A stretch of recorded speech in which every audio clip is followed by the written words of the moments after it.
নতুন নতুন মজার কার্টুন ভিডিও দেখতে সাবস্ক্রাইব করুন টেনি কার্টুনস আর প্রেস করুন বেল আইকন। একটি শান্ত সবুজ গ্রাম ছিল, নাম তার সোনাঝরা গ্রাম। এই গ্রামের এক কোণে ছিল এক ছোট ফলের বাগান, কিন্তু সেই বাগানের ফলগুলো ছিল একেবারেই আলাদা। তারা গাছ থেকে নেমে হাঁটতে পারত, কথা বলতে পারত, আর মানুষের মতোই অনুভূতি ছিল তাদের। সেখানে থাকত এক মিষ্টি আম, নাম তার মধু। মধু ছিল খুবই নম্র আর সবার সঙ্গে ভালো ব্যবহার করত। আর ছিল এক টক লেবু, নাম টুনি। টুনি একটু রাগী স্বভাবের, সব সময় অন্যদের ভুল ধরতে ভালোবাসত।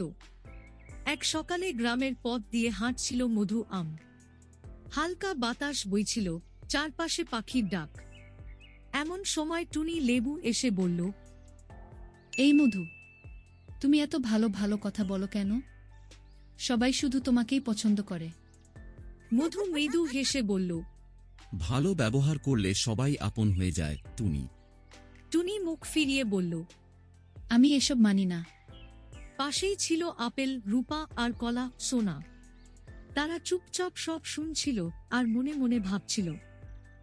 টুনি যদি একটু মিষ্টি করে কথা বলতো। কিছুদিন পর একদিন বিকেলে হঠাৎ করে গ্রামে জোর ঝড় উঠল। বাতাসে চারপাশ অস্থির হয়ে উঠল। অনেক ফল গাছ থেকে পড়ে গেল। টুনি লেবু মাটিতে পড়ে গিয়ে আঘাত পেল।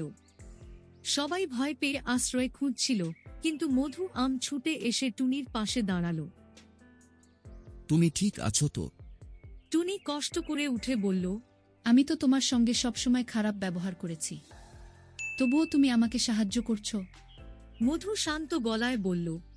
খারাপ সময়ে পাশে থাকাই তো সত্যিকারের ভালোবাসা। টুনির চোখ ভিজে উঠল।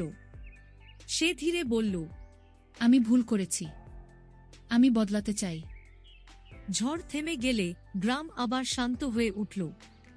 সেই দিন থেকে টুনি লেবু বদলে গেল। সে সবার সঙ্গে মিষ্টি করে কথা বলতে শুরু করল।